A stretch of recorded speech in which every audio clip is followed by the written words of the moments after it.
Well, good Tuesday to you, Tennessee Valley. It's April 8th, recording just after 7:30. Wanted to give you an update of what we're looking at the rest of the work week. Here's a look at your current radar. So as we zoom out, got another secondary cold front coming in. It's going to give us a little more cool air to work with today. Any meaningful rain is going to be down into the Florida Peninsula.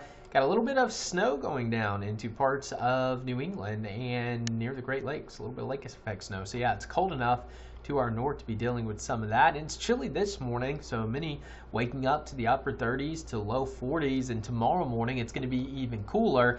Today, mid to upper 50s, so a cool spring day. If you're a fan of the cooler weather, you're going to like it. You're going to have a lot of sunshine today, a north wind at 10 miles per hour. So if you're in the shade, especially the first part of the day, it's going to be pretty chilly.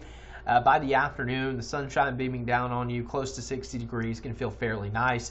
But again, one of those nights where you're definitely going to want to grab the jacket if you have plans, especially after the sun sets. And of course, big news tonight.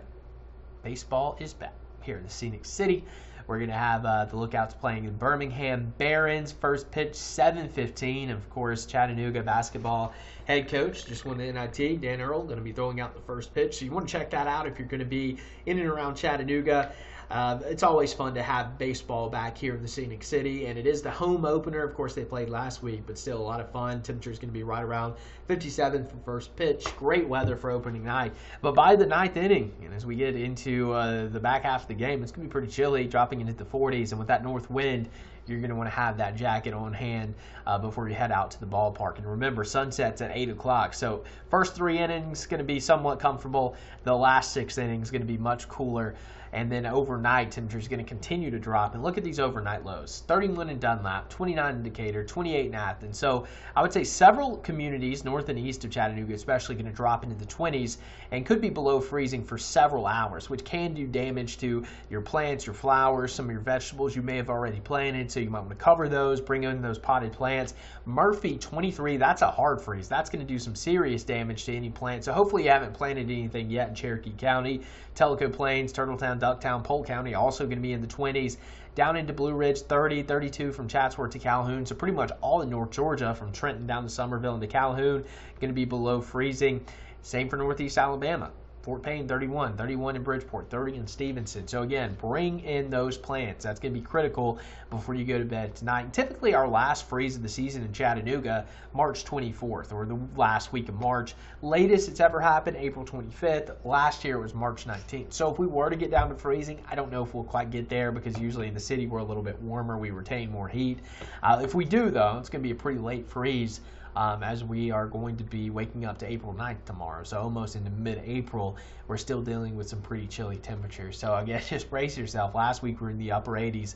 Big changes as we continue for the next 24 to 36 hours here across the Tennessee Valley. So let's take a look at Storm Tracker. We're going to have our next system coming in on Thursday. Cloud cover increasing through the morning.